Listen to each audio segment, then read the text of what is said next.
Là, je vais vous présenter. Oups, qu'est-ce qui se passe? Mon ordinateur vient de me dire quelque chose. OK. Je vais vous présenter Rolande Smith.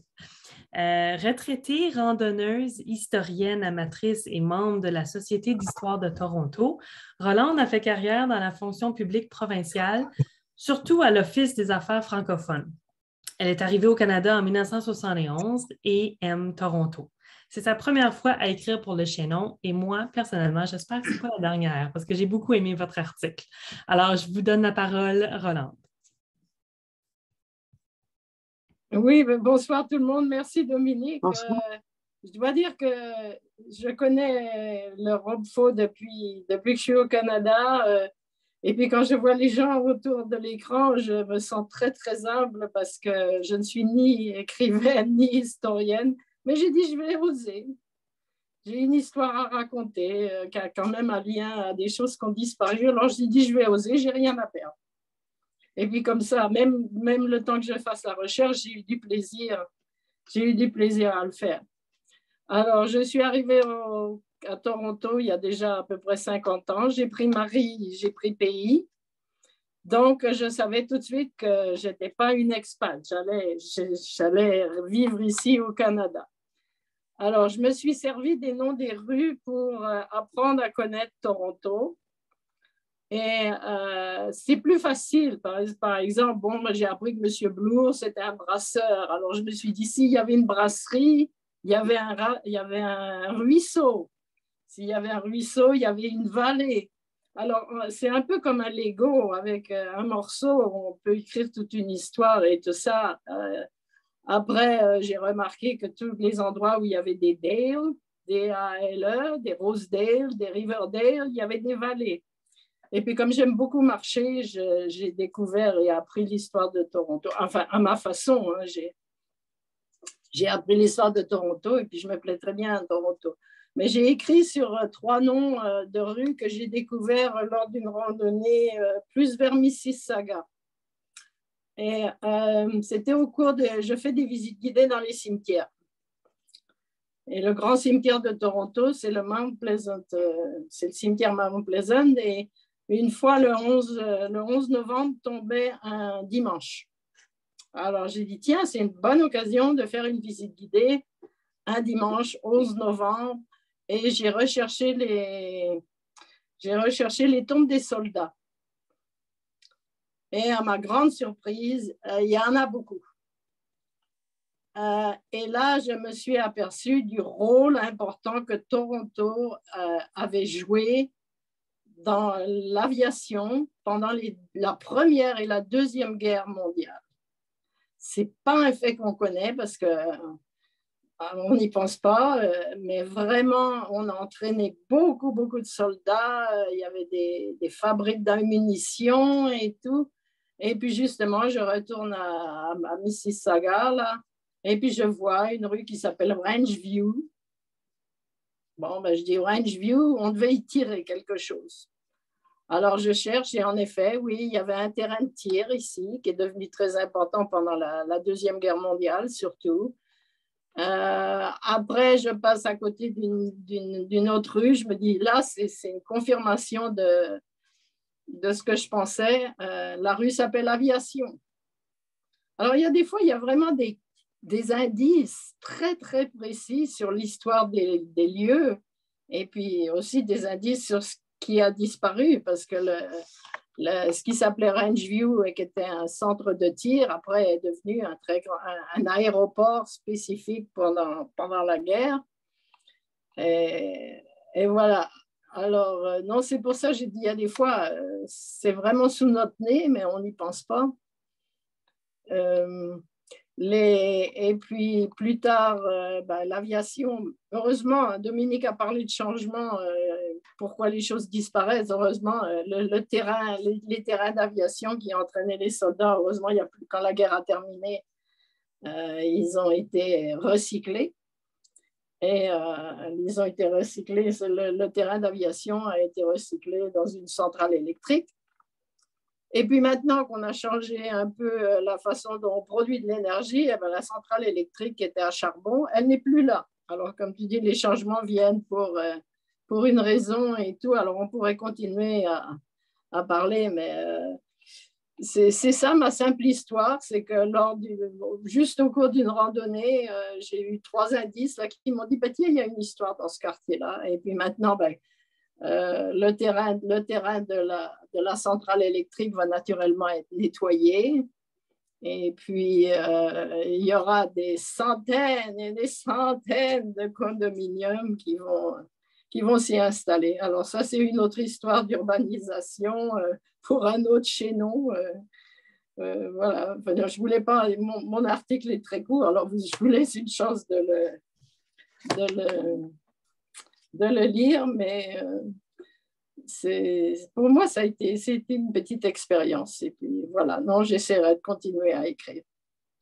Et merci beaucoup, Roland. Puis, oui, c'est toujours intéressant de voir comment les noms de rues ont été choisis par quelqu'un dans une équipe d'urbanisme.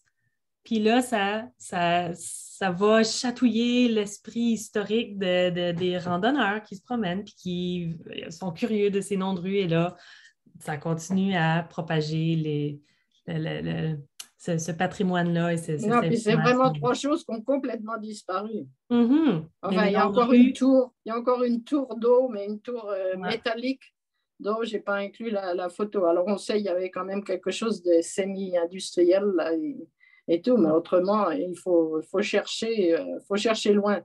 Mm. Bien, ça nous encourage à chacun chercher nos rues dans notre quartier et savoir ce que ça veut dire. Alors, on va maintenant passer à notre troisième auteur qui va nous parler, c'est Roger Pomainville. Agronome de profession, passionné d'histoire et de généalogie, Roger signe des articles concernant le passé de sa région, l'Est ontarien. Il se consacre aussi au bénévolat pour le groupe Les Amis du village Gagnon et à l'association Les Familles Gagnon et Belles-Îles. À la retraite, il a été animateur de programmes scolaires pendant 14 ans au Musée canadien de l'histoire. À vous la parole, Roger.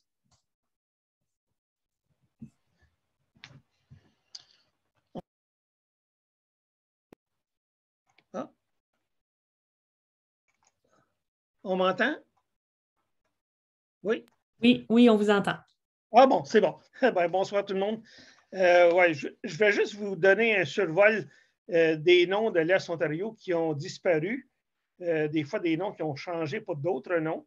Mais il y a des villages, des hameaux qui ont complètement disparu, ou qui avaient peut-être quelques habitations. Avec les années, les habitations ont disparu. Puis le hameau, même si on trouve encore l'endroit, n'existe plus comme tel.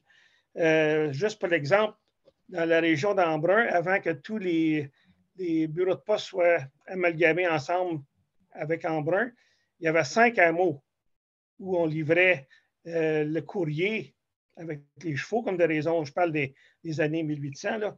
Les noms, vous allez voir plus de détails dans le chaînon.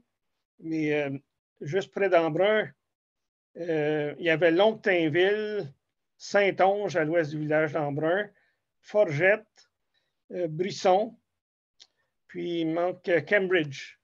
Puis toutes ces agglomérations-là ont finalement perdu leur nom. Il y a encore des personnes qui vont parler qui demeuraient à Longtainville, mais il n'y a plus grand-chose là à Longtainville, à part du terrain agricole maintenant. Mais Saint-Onge a été en fonction jusqu'en 1970. D'autres villages, parfois, ont disparu pour des raisons commerciales. La voie maritime du Saint-Laurent a inondé 9 villages ainsi qu'une partie de la réserve autochtone d'Aquasasne. Les villages qui ont été inondés à cause parce que là, le niveau de l'eau a monté avec la nouvelle voie maritime de 26 mètres, environ 80 pieds. Ça fait que tous ces villages-là auraient été engloutis sous l'eau. On a démoli ou déménagé des bâtiments. Il y en a certains de ces bâtiments-là qui sont retrouvés à Upper Canada Village. Je vais vous nommer les noms. Maple Grove, Mille Roches, Moulinette, Oldsville, Dickinson's Landing, Farrens Point, Santa Cruz, Wales et Woodlands. Tous ces villages-là ont disparu sous l'eau. Mais il y a un article dans le chaînon qui parle de la plongée sous-marine pour aller visiter ces endroits-là maintenant. Mais il y a un beau petit musée dans la région du Lonceau, parce qu'il y a eu deux nouvelles villes qui ont été créées, Lonceau et Ingleside, pour réaménager ces villages-là dans deux autres endroits. Il y a des noms de villages qui ont changé. Je vais vous nommer quelques villages qui ont juste changé de nom. Hattville, c'est devenu Plantagenet. The Brook, c'est maintenant Bourgette. Daouz Corner, c'est Sarsfield. Puis dans cette région-là, il y avait aussi French Hill, qui se trouvait entre Cumberland et Sarsfield. Puis Pierre Chartrand nous parle de Chartrand. Je n'avais pas mentionné Chartrand, mais Chartrand était tout près de French Hill. Eastman's Corners, ou Eastman's Springs, a été remplacé par Calbad Springs. Grace Corner, c'est maintenant Finch. Duncanville, c'est Russell. South Indian, mon coin de pays, est devenu Limoges en 1926. Le nom vient du troisième curé de Limoges, qui était un monsieur Limoges. Et North Indian, parce que North Indian Creek passait à Hammond, qui est Hammond maintenant. Il y a des villages qui ont complètement disparu pour d'autres raisons. Lemieux, et aussi, il y a un autre article qui parle de Lemieux dans le chaînon. La raison pour laquelle Lemieux a été complètement sorti de la cape, c'est qu'il y avait des glissements de terrain qui avaient été produits dans cette région-là, le long de la rivière Nation-Sud. Une glaise Leda qui est très glissante quand ça devient humide. Je me souviens moi-même d'un gros glissement de terrain en 1971 entre Casselman et Lemieux qui avait complètement bloqué la rivière Nation-Sud. Ça fait qu'en 1989, le ministère des Richesses naturelles de l'Ontario, Société d'aménagement de la rivière Nation-Sud et le canton de Plantagenet-Sud procédèrent à l'achat de 28 maisons dans le village de Lemieux qui comprenaient 32 familles. Ça fait que ces maisons-là ont soit été déménagées ou démolies. L'église, j'ai été plusieurs fois dans l'église à Lemieux parce que ma belle-mère est originaire de Lemieux. Et le presbytère ont été démolis aussi. Tout ce qui reste de Lemieux maintenant, c'est le cimetière. Puis effectivement, le 20 juin 1993, quelques années seulement qu'après qu'on a enlevé Lemieux de la carte, il y a eu un glissement important. 75 acres de terrain qui ont glissé, qui a encore complètement bloqué la rivière Nation-Sud jusqu'à temps que l'eau passe par-dessus les monticules de terre. D'autres noms de villages qui ont disparu, Caledonia Springs, je parlais tout à l'heure d'Eastman Springs, Michel va certainement me souvenir de ces endroits-là, Michel Prévost. Parce qu'il a écrit Eastman Springs dans le doigt la fin de semaine dernière. Mais il avait fait sa thèse de maîtrise sur Caledonia Springs. Puis là aussi, il y avait beaucoup de gens qui venaient même de l'Europe pour les soins curatifs de ces sources-là. Mais ça, c'est complètement disparu. Il n'y a plus rien maintenant. Dans mon coin de pays, deux noms qui sont disparus, pas le mieux, Grant et Gagnon. À Gagnon, les deux villages qui étaient tout proches de Limoges, mais au sud-est, il y avait le Gagnon, où j'ai été élevé, où j'ai été à l'école de Rennes. Il y avait deux moulanciers importants, les gros pins, c'était de la forêt vierge. Il n'y avait pas eu de coupage de bois dans ces régions-là avant. Et Grant était un peu plus au nord, environ 2000 à l'est, au nord et à l'est de Gagnon, mais qui était une agglomération anglophone, qui avait des Irlandais et des Écossais. Et Denis Gagnon, qui est avec nous ce soir, a écrit un article sur Grant. Grant avait une église aussi, il y a un cimetière, il reste encore le cimetière. À Gagnon, on n'avait pas d'église, pas de cimetière, mais on a reconstruit un petit village sous la forme d'un parc depuis 2002. Et puis, il y a de l'information dans le chaînon aussi comment aller visiter le village disparu de Gagnon, mais qu'on a fait renaître 20 ans passés par un parc. Fait que je vous remercie pour votre temps. Merci beaucoup, Roger, pour cette présentation-là. Puis c'est là qu'on réalise que quand même, il y avait beaucoup de villages. Puis là, c'est soit qu'ils se sont fait amalgamer ensemble ou ils ont disparu par la nature ou là, maintenant, c'est la banlieue d'Orléans qui les a avalés. Mais c'est fascinant de voir quand même tous ces petits villages-là qui existaient, puis là, que tout à coup, ça évolue. Alors, merci beaucoup pour ces présentations-là. Merci à nos 3 auteurs qui ont pris la parole ce soir. Là, on peut commencer la période de questions. Et puis, j'ai oublié de mentionner au tout début qu'on aimerait ça prendre une photo de groupe des participants. Je ne sais pas si vous voulez la faire maintenant avant la période de questions ou on la fait après la période de questions parce que peut-être il y en a qui vont vouloir se déconnecter pendant la période de questions. Alors, si vous n'êtes pas d'accord pour faire partie de la photo, vous pouvez juste fermer votre caméra. Si vous voulez faire partie de la photo, bien, souriez puis ouvrez votre caméra. On a plus qu'un écran, donc on va prendre plus qu'une photo parce moi, j'ai comme 2 pages de gens là, devant moi. Alors, c'est Daniel qui va prendre la photo. Alors, Daniel, je ne sais pas si tu veux nous faire des 1, 2, 3, souriez, puis là, à chaque fois, tu cliques pour nous prendre en photo, là.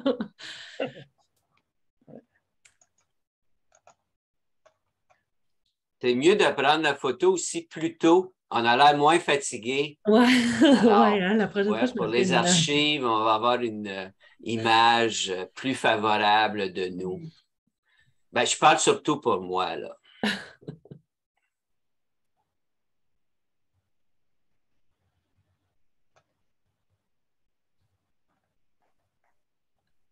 Alors, on continue de sourire. On en prend d'autres.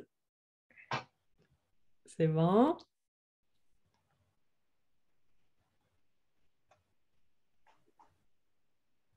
Daniel, tu nous diras quand on peut arrêter de sourire.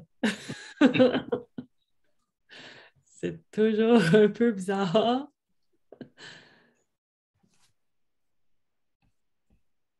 C'est fait, merci. Ah, OK, c'est bon. OK.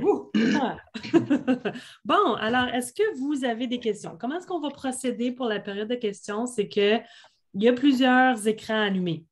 Des fois, c'est difficile quand la personne fait juste lever la main à l'écran de voir que vous avez la main levée. Donc, une option que vous pouvez faire, c'est écrire votre question dans le chat ou dans les choix en bas de l'écran, il y a réaction, puis vous pouvez lever la main. Si vous allez là, puis là, ça apparaît, par exemple, là, je viens de lever la main dans mon écran, puis vous la voyez là. Donc, ça aussi, c'est une autre option, mais il ne faut pas oublier de la baisser une fois qu'on a posé notre question. Donc, ça, c'est les options. Si vous ne savez pas trop comment manipuler Zoom, puis vous voulez lever la main à l'écran, bien, faites-le d'une façon très évidente.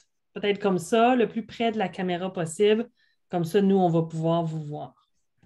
Et là, je viens de changer mon affichage. Qu'est-ce qui se passe?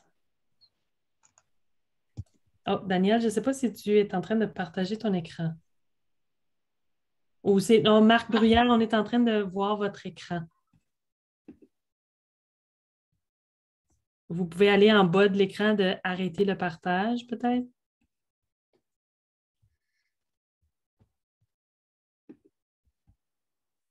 Moi, je peux l'arrêter pour toi, Marc. Ah, OK.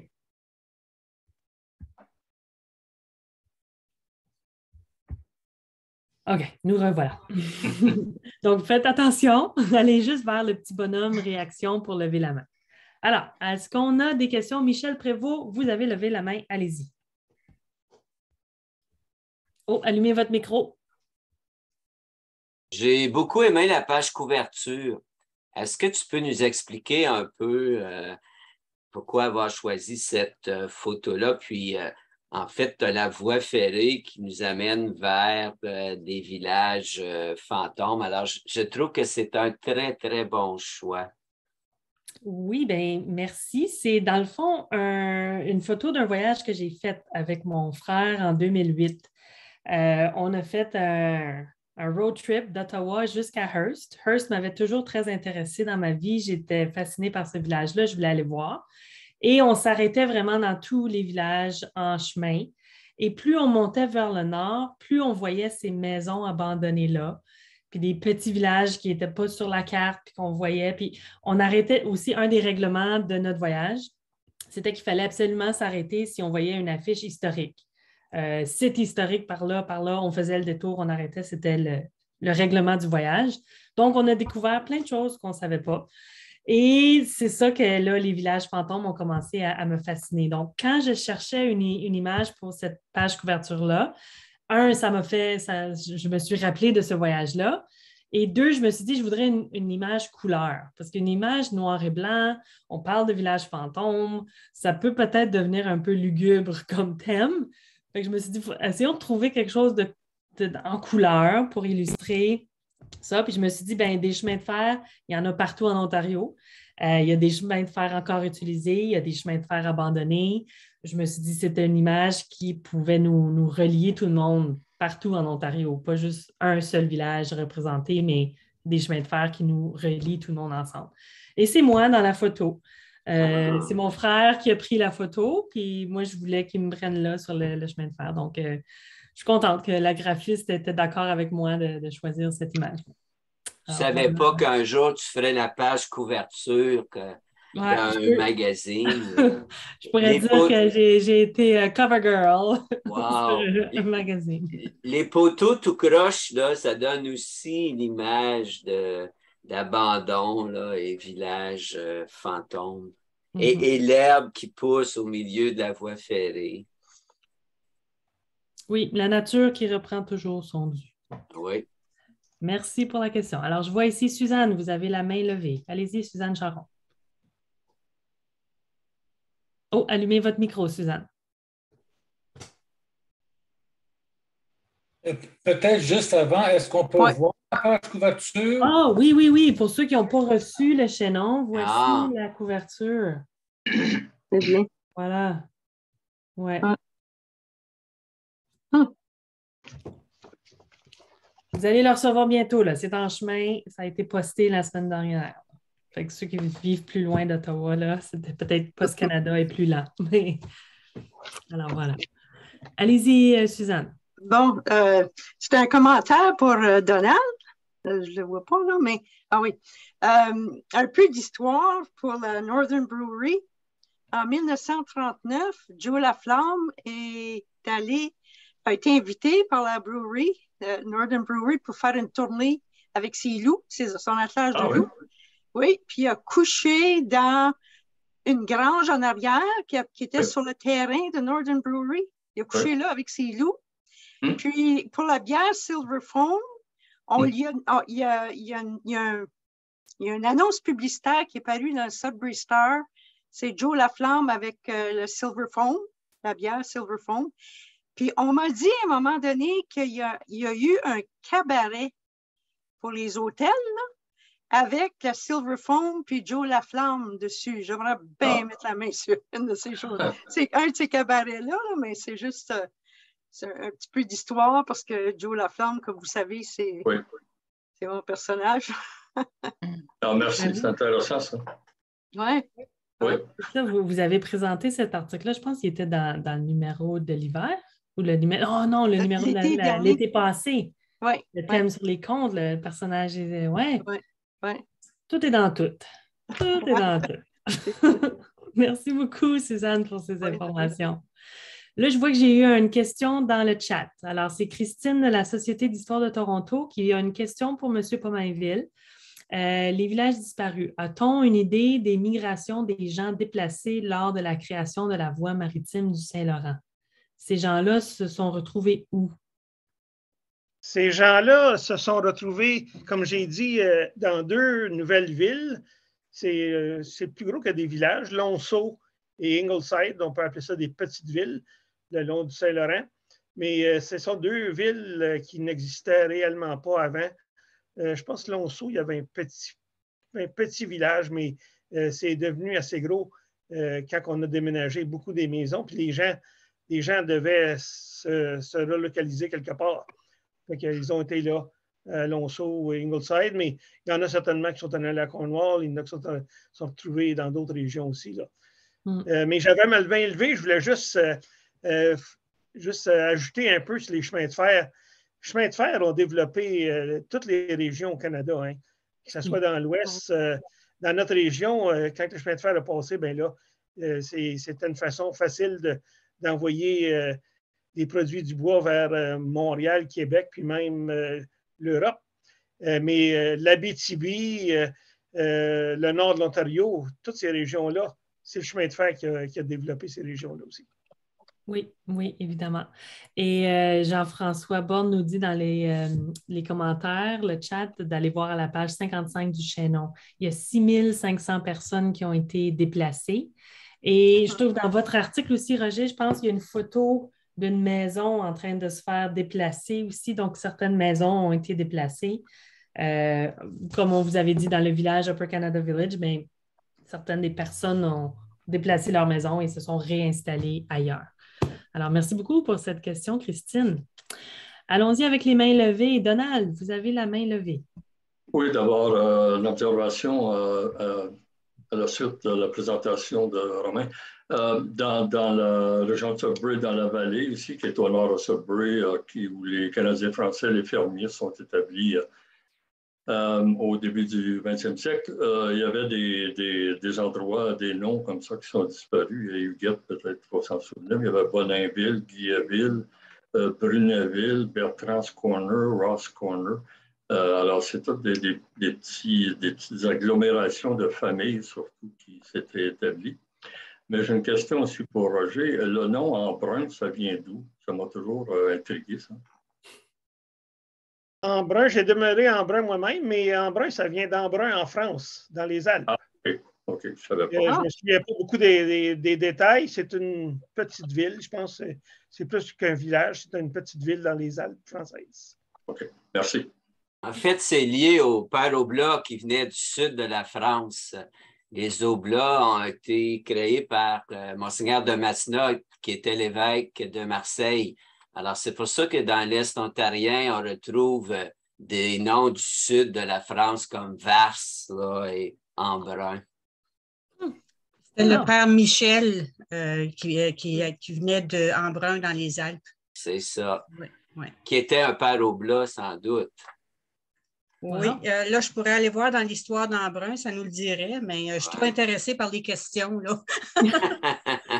Vraiment intéressant. Je ne savais pas qu'Embrun et Vars, c'était des noms qu'on retrouvait en France. Hey, wow. Il faut dire Vars. Vars. Oui, d'accord. OK, je vais le dire maintenant, Vars. Merci beaucoup. Bonne question. Michel, vous avez une question? Oui, c'était une réflexion concernant les villages là, qui ont été inondés pour la voie maritime du Saint-Laurent. Quand on va à Upper Canada Village, c'est pas évident, mais avant même d'entrer sur le site, là, à droite, on a ramassé les pierres tombales pour chaque village. Puis on a fait un petit carré pour chaque village disparu. Les gens ne vont pas voir tellement à cet endroit-là, mais c'est très émouvant parce que c'est tout ce qui existe de ces villages-là. Et quand on va sur le site, il y a un film et je me souviens qu'on a fait brûler, entre autres, là, on va dans le documentaire où les belles petites églises anglicanes blanches, là, on en fait brûler une, puis j'imagine qu'on en a fait brûler d'autres, là, parce qu'à Upper Canada Village, je pense qu'on a déménagé que 2. Mais c'est vraiment triste là, de voir qu'on n'a pas préservé au moins ces petites églises-là. On les a fait brûler. Alors, si vous allez voir ce film-là, je trouve ça très, très émouvant et choquant de voir qu'on a fait brûler ces petites églises.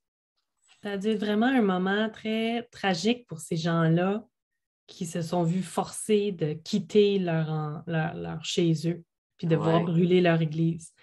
Diego nous donne un commentaire sur le chat. Là, il a visité le cimetière cet été, Michel. Bon. Et lui aussi a trouvé ça très émouvant. Donc, à mettre sur votre liste d'endroits à visiter. On n'a pas à payer pour visiter cette section. Voilà. Des émotions gratuites. Prochaine question. Denis, vous avez une question. Oh, allumez votre micro, Denis.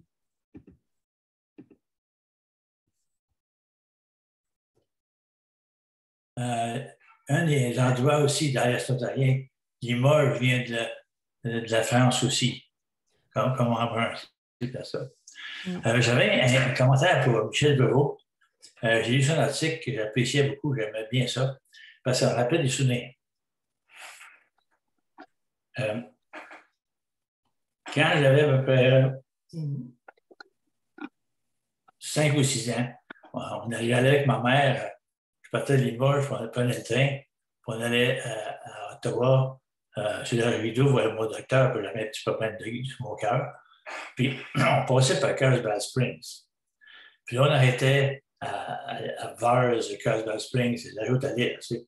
Puis quand on passait à Carlsbad Springs, il y avait pas loin de la gare, qui n'est pas dans le village de Carlsbad Springs, c'est Carlsbad Springs Station. Il y avait ces hôtels-là. Là. Je me souviens là, de voir sur la galerie de ces hôtels-là. Ça dit mon âge un peu. Là. Puis il y avait des gros monsieur habillés, là, le torse nu, là. Il me semble qu'il y avait des grosses bédaines, je me souviens, avec ce petit. Puis il était tout assis au soleil, là, puis ça se chauffait au soleil. Je me demandais ce qu'il faisait là, assis sur la galerie, à rien faire, une journée de semaine, tu sais. Fait que j'avais juste 6 ans comme de raison. Puis c'est ça, c'était en train à vapeur à ce temps-là. Puis je me demandais que ces gens-là, ils faisaient là, mais j'ai su plus tard pourquoi ils étaient là. Puis l'article de Michel explique très bien qu'est-ce que c'était. C'est ça mon commentaire. Puis j'ai trouvé l'article très bien, Michel. C'est bien intéressant. Ouais, c'est très gentil. Merci beaucoup. Alors, évidemment, on parle de la bonne cuisine des hôtels. Alors, il faut croire que les gens que vous avez vus sur les galeries appréciaient la bonne cuisine de l'hôtel et ne faisaient pas que boire de l'eau. Non. Mais quand même, vous êtes chanceux d'avoir vécu, d'avoir encore des gens, parce que l'hôtel a été démoli en 1980. Et moi, je me souviens quand on passait devant, c'était toujours intriguant, mais il n'y avait plus de vie. Alors que vous avez vécu la période où il y avait encore des curistes. Là. Alors, vous êtes privilégiés. Il y a plus grand monde qui peuvent témoigner de la période où Carlsbad Springs recevait encore des visiteurs. Ça dit mon âge un peu. Non, mais c'est bien d'avoir ce genre de témoignage-là, je trouve. Oui. C'est beau parce que là, nous, on le revit dans vos souvenirs. Vous le racontez, puis là, je m'imagine les gros monsieur, la grosse bedaine, assis à la galerie, puis le train qui passe. Fait, merci. Merci beaucoup. C'est un très beau témoignage. Prochaine question, on a François Bazinet. C'est quoi votre question? Ou votre commentaire? Bon, c'est plutôt un commentaire. Moi, c'est des remerciements que je voudrais exprimer à Daniel, qui est à Paris, qui a bien voulu prendre la plume pour nous parler de Mailléville. Elle a d'abord fait le tour de Mailléville. Mailléville, ça n'a pas de l'air gros, mais ça nous a pris un bon 2 heures à faire le tour. Et puis, tous ces beaux souvenirs, parce que j'y ai vécu, moi, jusqu'à l'âge de 15 ans à Mailléville. C'était quelque chose d'actif à ce moment-là, un hameau très actif. Alors, merci beaucoup, Daniel. Et puis, je te suis très reconnaissant. Oh, allume ton micro, Daniel.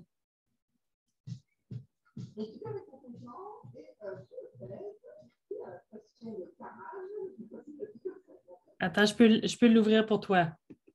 Voilà. Non, je ne suis pas capable.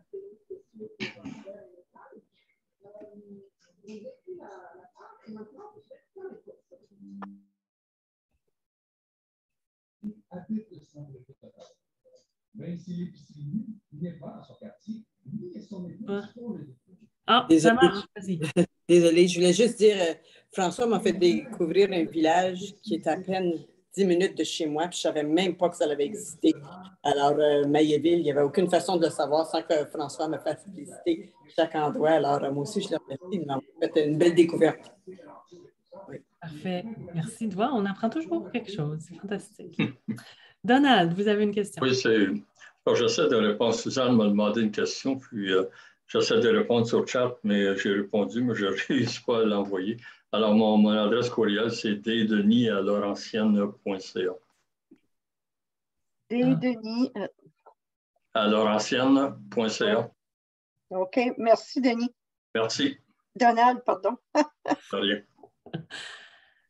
Parfait. Est-ce qu'il y a d'autres questions? Là, je regarde à l'écran. Est-ce qu'il y a des mains levées à l'écran? Aidez-moi, si je ne vous vois pas, allumez votre micro et dites « Moi, j'ai une question ».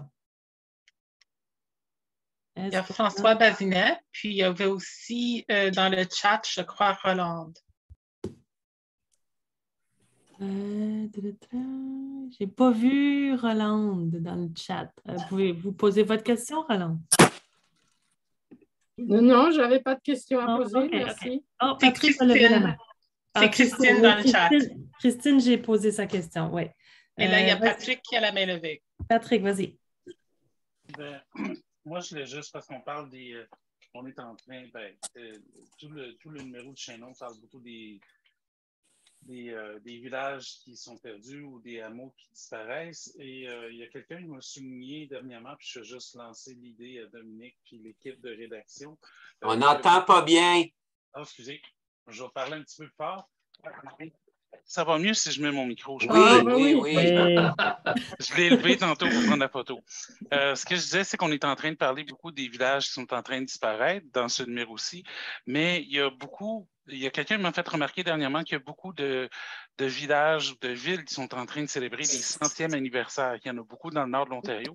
Ça pourrait peut-être être un sujet pour un numéro du Chaînon, si ça vous intéresse. Je suis certain que ça pourrait... Il y en a plusieurs. Comme je regarde Hearst qui fête son 100e, je crois qu'il y a Corbeil qui en a fait un tout récemment. Donc, ça pourrait peut-être être un sujet intéressant de ces villages, des villages qui existent à l'envahisseur des fois. Il y en a beaucoup de francophones là-dedans, donc ça peut être intéressant. Je lance l'idée, c'est tout. Oui, ben dans le numéro de l'hiver, on a eu Hearst, Moonbeam, l'année passée, je pense que c'était Corbeil. Oui, fait que... Gougamont en 2019. Gougamont en 2019, je pense. Oui. Donc, si vous connaissez des gens qui font partie de ces comités-là, qui célèbrent les 100e anniversaire des villages, donnez-leur mon nom, puis qu'ils nous écrivent. Puis oui, on veut publier ces histoires-là de 100e anniversaire de tous les villages, là, c'est sûr. Suzanne, vous avez la main levée.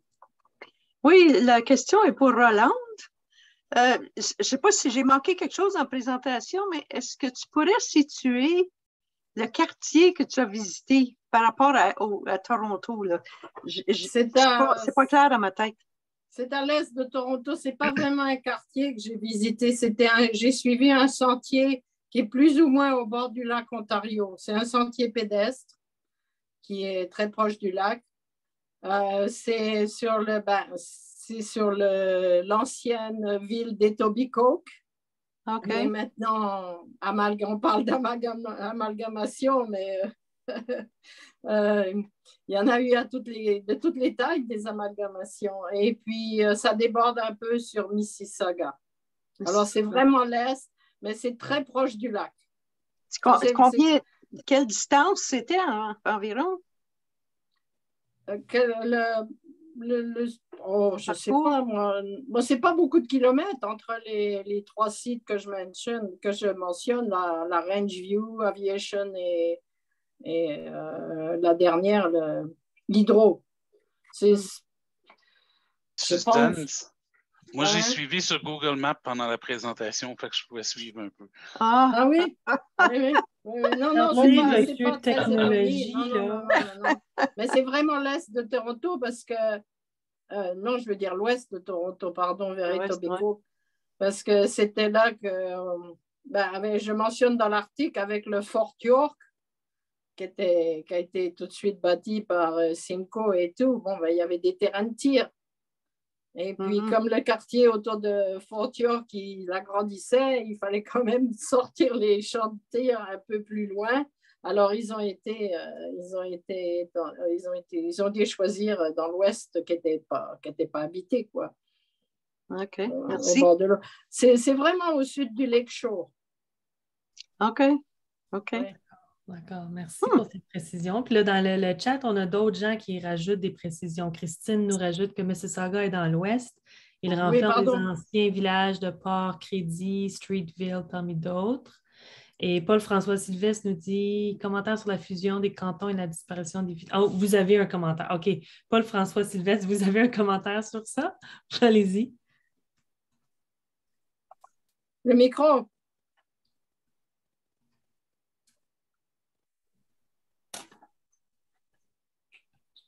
Ton micro. Oh, Paul-François Sylvestre, voulez-vous nous dire votre commentaire sur la fusion ou vous pouvez juste allumer votre micro? On ne vous entend pas, le micro est éteint.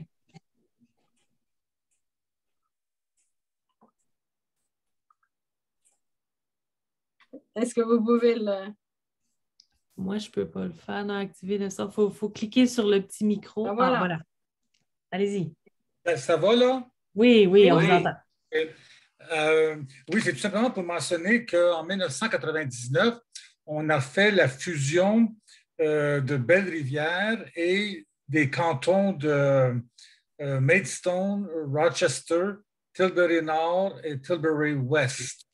Et ça a eu pour effet de faire disparaître des noms très francophones, des noms de villages très francophones, comme Belle-Rivière, entre autres, mais aussi Pointe-aux-Roches et Saint-Joachim et Rivière-au-Canard et Emeryville.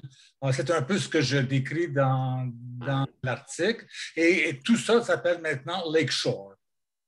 On a fait disparaître 6-7 noms francophones. Il y a juste La Salle qui demeure dans toute la région du sud-ouest, le comté d'Essex, le seul toponyme officiel qui a le statut de municipalité. La seule municipalité à avoir un toponyme français, c'est La Salle. Mais Canard, Pointe-aux-Roches, Saint-Joachim, Belle-Rivière, Emeryville n'ont plus de vie légale, disons. Ils n'ont pas survécu à toutes les amalgamations. C'est un peu triste. Oh, je vois une main devant la caméra. Michel, allez-y. Bonjour, est-ce que vous m'entendez? Oui. Bon, mon micro est dessus. C'est juste pour vous dire que lorsqu'on parlait des villages disparus à cause de la voie maritime, en 1963, j'étais au Collège classique des Clercs Saint-Viateur sur la Pointe-aux-Moulins à Cornwall. Et puis, 5 ans plus tard, en 1967, il y a eu l'arrivée du Collège Saint-Laurent, qu'on appelle communément en anglais le St. George College, l'arrivée des 24 collèges communautaires. Et puis, lorsque on a pris ou acheté le collège des frères de la congrégation de Saint-Viateur, c'est devenu le Collège Saint-Laurent. Et puis, il y avait 4 campus, puis on a nommé les 4 campus Moulinette, Hodgeville, Wells et Milleroche. Milleroche, c'était les infirmières, c'était quand même un building assez, un bâtiment assez haut. Et puis, c'était les infirmières qui étaient là en résidence. Wells, c'était une place pour les métiers. Et puis, Moulinette était, je pourrais dire, là, pour les cours d'art appliqué et d'administration. Et puis, lorsqu'ils ont bâti un nouveau pour le théâtre de la ville de Cornwall, et puis des salles de classe, c'était Hodgeville. Fait que, côté historique, aussi, les infirmières se sont en allées au Collège Saint-Laurent parce qu'avant ça, c'était privé. Et puis là, c'est devenu un établissement pour personnes âgées. Fait que le Milleroche est disparu, puis Wells est devenu, à un moment donné, le premier campus à Cornwall de la cité collégiale. Puis maintenant, la cité collégiale ayant déménagé toutes les ressources à Ottawa, c'est devenu une école publique francophone. Et puis, on peut voir dans les 30 quelques dernières années beaucoup de mouvements, mais les noms avaient été donnés et puis je trouvais ça quand même bien. J'aurais une question pour les gens de Sudbury. La belle cheminée que vous avez, la grande cheminée, est-ce que vous allez la garder comme monument ou est-ce que vous allez la détruire? Si je peux répondre, Patrick, si tu as des informations. Ce n'est pas décidé encore. La question de... Bon, on m'a dit que l'intérieur de la cheminée est très pourri parce qu'elle a servi pendant près de 50 ans. Donc, il est question de la démolir, mais le problème, c'est comment la démolir. On ne peut pas juste la faire exploser parce qu'il y a la petite ville de Coppercliff, puis il y a la fonderie qui est juste à côté. Alors, on n'a pas encore pris la décision à ce que je cherche. Peut-être que Patrick a d'autres informations, mais voilà, je sais que on va sans doute falloir la démolir parce qu'elle va peut-être commencer à s'écraser elle-même à un moment donné. La seule chose que je peux rajouter, je sais que le démantèlement était prévu pour 2020, puis c'est pas commencé encore. Puis il y a beaucoup de gens qui parlent qui aimeraient en garder une. Il y a beaucoup de gens qui voudraient en garder une roche ou un morceau. Puis là, qu'est-ce qu'on ferait avec ça? Ça serait une façon de financer. Puis là, il y a évidemment beaucoup de fabulation à ce niveau-là. Mais non, c'est pas encore déterminé. Je vois que Suzanne a levé la main, puis je pense que Roland aussi, j'ai vu qu'elle a levé la main. Mais là, je te laisse gérer ça, Dominique. C'est correct, merci Patrick. Suzanne, avez-vous une autre question? Oui, c'est juste un petit commentaire pour la grande cheminée. Durant la construction de la grande cheminée, je crois que c'était en 1970. Oui. La grande fête de semaine de septembre, là, alors c'est un anniversaire cette fin de semaine-ci. Il y avait une équipe qui travaillait en haut, tout à fait en haut de la cheminée, là. Une équipe, il me semble qu'il était à peu près 3 ou 4, là, je ne suis pas certaine, sur des échafauds, en tout cas, quelque sorte de protection. Il y a eu un ouragan qui est passé. Oui. Et puis, les gens qui étaient en haut, là, ont senti la cheminée bouger. Le haut de la cheminée a littéralement bougé. Il n'y a personne de mort, de ce que je sache. Non. Il y en a qui ont été, les travailleurs ont été extrêmement traumatisés par l'expérience parce que c'est haut. C'est haut. Alors, je visitais avec ma famille, je visitais mes parents à Sudbury à l'époque, quand j'étais en 10, et justement, j'ai vécu cet ouragan-là. C'était un peu moins pire dans le coin où mes parents demeuraient, là, mais ça a fait beaucoup de dégâts dans l'ouest, où est Coppercliff, et la cheminée, justement. Oui, il y avait des travailleurs en haut parce qu'on avait commencé, on avait monté, puis je pense qu'il y en a une couple qui ont dit qu'ils jamais ils voulaient remonter dans des hauteurs. Justement, oui. C'était pas mal épeurant. Oui. Je peux imaginer, oui. Rolande, allez-y. Je voulais ajouter, si vous la démontez et que les gens sont intéressés, à Toronto, quand ils ont démoli ce qu'on appelait la Dawn Jail, la prison la plus ancienne et tout, ils ont vendu beaucoup de briques. C'était une façon de lever de fonds. Et maintenant, quand même, avec les grues télescopiques qu'ils ont souvent à Toronto, un dimanche, il y a une rue entière qui est fermée.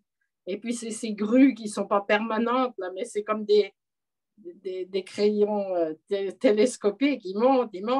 La grue, elle devient de plus en plus fine. Mais ils montent à des hauteurs absolument... moi, je m'arrête pour regarder parce que c'est incroyable ce qu'ils peuvent atteindre. Je ne sais pas combien d'étages, mais certainement qu'elle peut être démontée brique par brique, mètre par mètre, avec l'équipement moderne qu'il y a. Mais quand vous dites qu'elle est moisie, c'est curieux parce qu'on imaginerait que la suie ça serait devenu tellement épais que ça serait solide. Parce que quand même, quand on fait nettoyer ces cheminées, c'est parce que la suie, elle s'accumule. Je sais pas, ça m'a étonné que... Il y a aussi beaucoup de produits chimiques qui sont partis avec la suie. Les produits chimiques grongent tranquillement pas vite la cheminée, c'est ça qui la rend... Oui. L'humidité aussi, probablement. Non, mais vendez les briques par brique. Il y avait une question par rapport à... J'avais été dit, moi, qu'un gros camion pouvait faire le tour en haut de la cheminée. Est-ce que c'est un fait ou c'est un mensonge? Je vais essayer de faire ça demain matin. Je pourrais te répondre. Donc, que ça serait, comme vous voulez dire, comme la circonférence de la cheminée? serait assez haute pour qu'un camion fasse le tour. Ben voyons donc.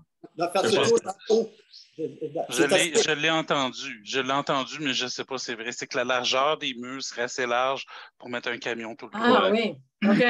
Je ne sais pas si c'est vrai. Moi non plus, je ne sais pas. Comme ça, c'est la même urbaine de Sudbury. Wow! Ça aurait été un bon article pour l'été passé dans nos légendes. Ah, mais Sudbury, c'est le centre de l'univers, là. Tu sais, avec l'observatoire Neutrino, le météore qui est venu et qui a créé la vie sur Terre grâce à nous. Je vais juste dire ça comme ça. Là. Ah oui, pas de parti pris, pas de billet du tout. Bon, merci. Hey, c'est vraiment des bons commentaires, des bonnes questions que vous avez. J'en apprends toujours encore. J'adore ça. J'adore le chaînon pour ça, pour cet esprit de communauté qu'on a, ce partage de connaissances, de souvenirs. Merci, j'adore ça. Est-ce qu'on a d'autres questions? Parce que là, il est déjà rendu 8h10, mais c'est dynamique notre rencontre. Là. Est-ce qu'il y a d'autres questions, d'autres commentaires? J'essaie de voir sur les 2 pages. Oh, Michel, allez-y, Michel.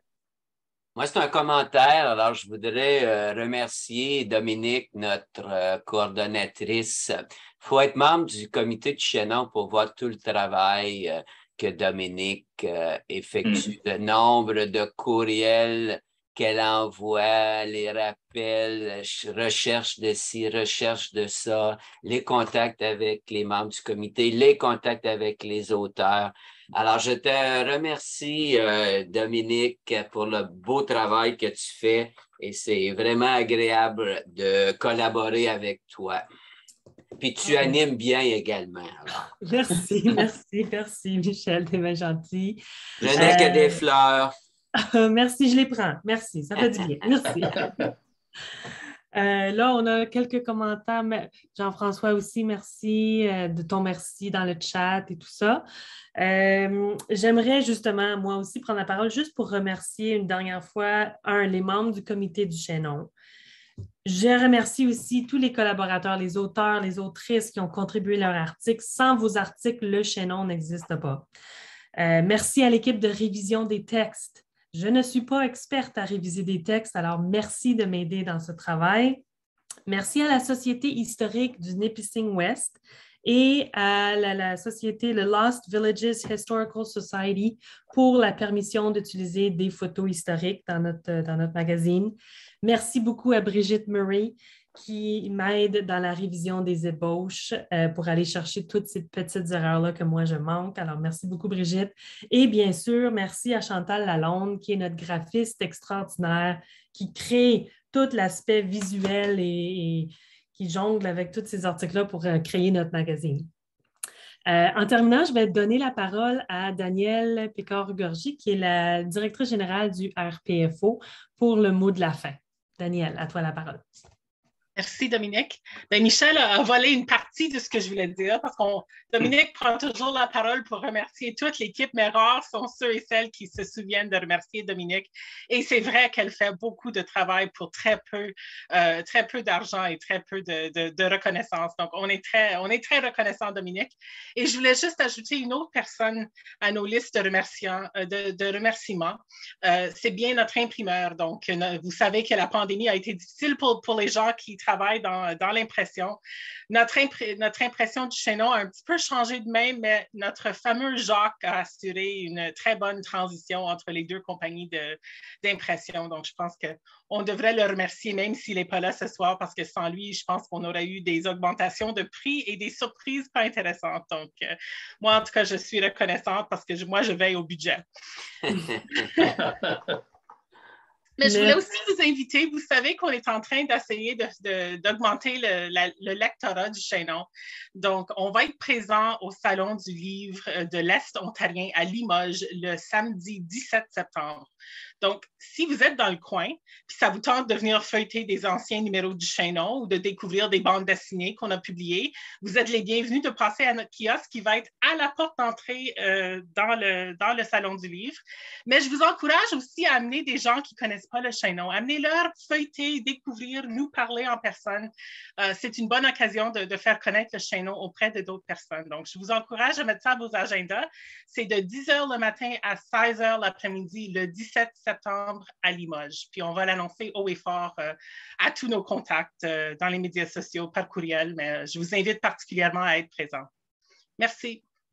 Merci beaucoup, Daniel. Et pour faire du pouce sur ça, moi, je vous lance un défi parce que ce n'est pas tout le monde qui va être proche de Limoges, mais partout en Ontario, là, je vous lance le défi, ceux qui sont ici ce soir, de parler du chaînon à au moins une personne de votre entourage qui ne connaît pas notre magazine pour qu'on puisse continuer à survivre puis qu'on puisse propager ces belles informations-là qu'on a puis notre histoire en tant que Franco-Ontarien partout dans la province.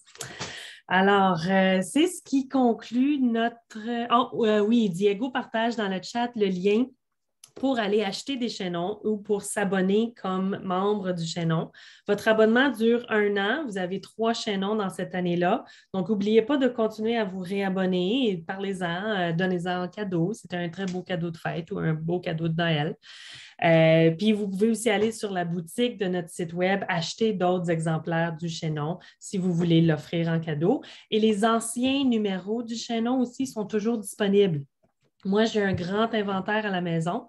Donc, s'il y a un ancien numéro qui vous manque dans votre collection ou si vous avez un numéro coup de cœur que vous avez beaucoup aimé, bien, vous pouvez m'écrire à l'adresse lechaînon@rpfo.ca pour voir s'il nous en reste, puis vous pouvez faire des commandes de ça. Et là, je vois que 2 nouvelles mains se sont levées. Alors, allez-y, Luc. Oui, juste pour m'identifier, moi, je suis le bénévole qui amène beaucoup de gens au retour du chaînon. J'ai pris un break pour l'été à cause que les gens ne sont pas tous là. Au mois de septembre, je m'y mets dans la liste. Il y a au-dessus de 500 anciens abonnés à essayer de récupérer. Mon taux de succès, c'est 10 à 15 %.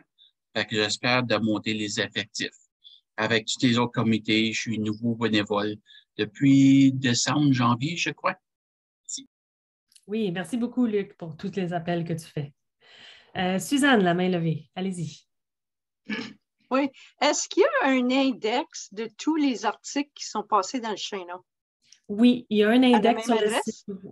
C'est sur le site web, le mesracines.ca. Puis justement, cet été, je l'ai mis à jour parce que je pense que le dernier qui était en ligne datait de 2018. Fait que là, j'ai passé à travers tous les chaînons cet été, j'ai mis ça à jour. Et là, il va le rester de rajouter celui-ci là, à l'index. Mais oui, il y a un index si vous cherchez des articles ou des sujets spécifiques. Oui, allez voir ça sur notre site web. Merci. Patrick, la main levée. Bien, moi, je ne pose pas une question, mais je veux juste faire, je m'excuse, je vais faire une plug, comme on dit en anglais. J'en fais, tant qu'à avoir la parole, je vais en faire 3 rapides. Le premier, c'est pour vous dire qu'il y a un album qui va sortir, le 50e du Centre franco-ontarien de folklore, ça s'en vient. Il y en a qui ont contribué, donc j'attends qu'il arrive de l'imprimeur. Fait que je comprends un petit peu ce que tu attends, Dominique, de mon côté. Puis je voulais juste vous aviser aussi, on a le Festival de contes qui s'en vient du 11 au 26 octobre, mais pendant le Festival de contes, on fait un colloque spécial, puis c'est Jean-Pierre Pichette qui est un petit peu en arrière de ça, sur un peu les centres d'archives en milieu minoritaire, c'est quoi leur avenir, comment est-ce que ça fonctionne. On a fait ça international, il y a des gens de Belgique qui viennent nous voir, il y a des gens de Louisiane, on a des gens de Nouvelle-Écosse. Donc, on fait un 2 jours intensif. On se pose des questions, puis on va essayer de réfléchir comment est-ce qu'on peut survivre. Est-ce qu'on a besoin d'être associé à une institution comme une université? Est-ce qu'on peut vivre à part de... Comment est-ce que ça peut fonctionner? Comment est-ce que ça peut être viable? C'est toutes ces grandes questions-là qu'on fait à travers ça. Puis si vous êtes autour, ben c'est pendant le Festival de contes.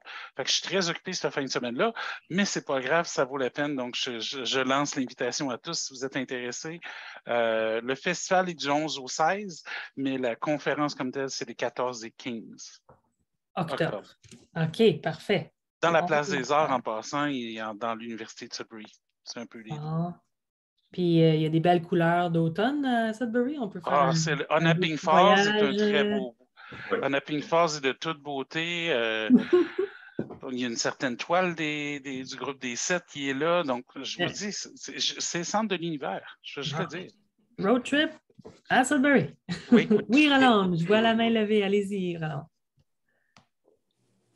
Oh, allumez votre micro, Roland.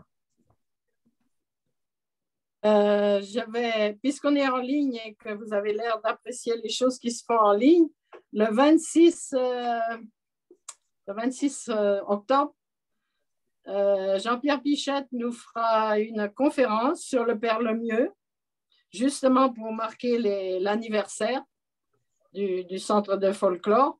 Alors, j'ai demandé déjà à Patrick de faire circuler l'invitation dans son réseau. Alors, ça sera en ligne c'est une conférence en ligne avec la Société d'histoire de Toronto à partir de 19h aussi. Alors, peut-être que dans tous les réseaux qu'on a là ce soir, vous verrez l'invitation de M. Pichette. Ça, c'est le 26 octobre, c'est ça? 26 octobre. Puis je voulais juste dire, ceux qui viennent à Sudbury, ceux qui aiment ça voir des choses, on a une exposition sur la Bolduc qui a lieu à Sudbury en même temps, qu'on a eu, c'est un échange avec le musée La Gaspésie. Donc, appelez-moi, vous allez voir de l'information. Parfait, parfait. Puis pour continuer les plugs, Daniel vient de nous écrire sur le chat, il ne faut pas oublier l'AGA du RPFO qui va être le 29 septembre. Bienvenue à tous et toutes. Et Donald, vous avez la main levée. Oui, un plug pour continuer ce que Patrick a dit. Si jamais vous êtes à Sudbury, venez visiter la Place des Arts. C'est superbe comme architecture. Et soyez-vous dans le bistrot, puis vous verrez les moules de pain, les briques de l'ancien hôtel King Edward, les bancs des poutres de Chicago et plusieurs autres souvenirs comme ça des éléments. Alors, à la Place des Arts, ça vaut vraiment la peine de venir voir ça. Et si les gens ne sont pas disponibles pour faire une tournée, je m'offre pour vous aider à faire la tournée. Et je suggère toujours au bistrot, il y a 2 drinks que j'ai fait faire spécialement pour la dernière soirée de chansons répondre, le Tigeant et le Bon Vieux Temps. Si vous laissez des bons drinks, c'est à base de sortilège. C'est excellent. C'est bon, merci Patrick. Et Suzanne, allez-y. Oh, allumez votre micro. Mon micro, Suzanne. Suzanne, votre micro, on ne vous entend pas. Oui, d'accord. Je vois que Daniel a levé sa main aussi. Peut-être qu'on va parler de la même chose. Je vais faire une plug pour Daniel. Tu vas nous en parler, Daniel? Oui, bien, j'étais pas. C'est une plug pour Sudbury, là. C'est une plug pour Sudbury. je serai à Sudbury le 7 septembre pour un lancement de mon livre portant sur Rosemée Bélanger, qui est à l'ombre des chuchoteuses. C'est une des sculptures de Rosemée Bélanger. Elle vient d'Earlton, mais le lancement aura lieu à la Place des Arts de Sudbury. Et puis, Éric Robitaille de Radio-Canada y sera également. Mais c'est vraiment Rosemée Bélanger, elle fait partie de notre patrimoine. Elle a eu 99 ans le 4 juillet. Elle est extraordinaire. Sa fameuse sculpture ici, elle est à Montréal, dans le Vieux-Montréal. Elle fait tout un coin de rue. Mais la dame est exceptionnelle, extrêmement humble. Elle a commencé sa carrière de sculptrice à 76 ans que ça l'a levée, qu'elle est devenue populaire. Puis ça, c'est après avoir élevé 9 enfants. Alors, je vais juste vous dire, c'est une petite plug, mais c'est pour Sudbury, ça va être à la Place des Arts. Alors, merci, Suzanne. Merci. Marthe, Suzanne, avez-vous d'autres choses à dire ou c'était ça? Moi, c'était juste un commentaire à Patrick. Je veux simplement mentionner que 2 de mes filles assistent au lancement ce soir. Caroline Mons et Stéphanie Mons. Et puis Stéphanie, la plus vieille des filles, mentionne « Oh, yum », m'a dit le cocktail au sortilège. Alors, elle a hâte de goûter à ça. Et voilà. Je souligne également la présence de ma sœur, Christine Racine aussi, à l'écran. Alors, c'est ça. Alors, le sortilège, le cocktail au sortilège, on va aller goûter à ça. Il y en a deux en passant. Il y en a un qui est le Tigeant et l'autre, c'est le Bon Vieux Temps. Le Bon Vieux Temps, c'est comme un old fashion, mais à base de sortilège. Je ne rentrerai pas dans les détails, là, on rentre dans le trou de choses, mais il y a deux breuvages au sortilège. C'est bien. C'est ça.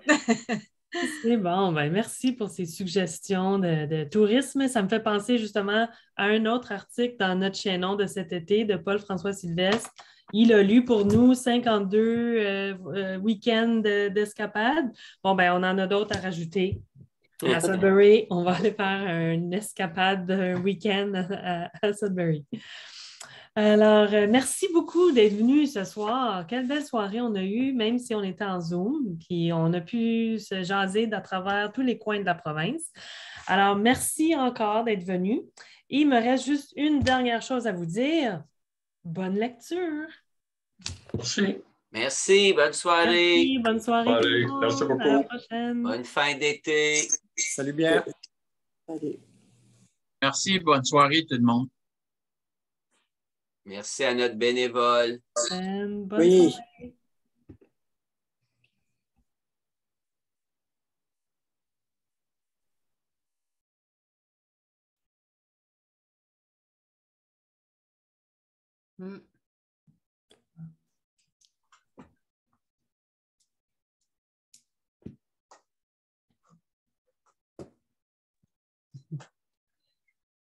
Moi, je veux juste savoir, Daniel, as-tu des choses, comme on se parle, on ne se voit pas souvent, puis des fois, on a bien des questions.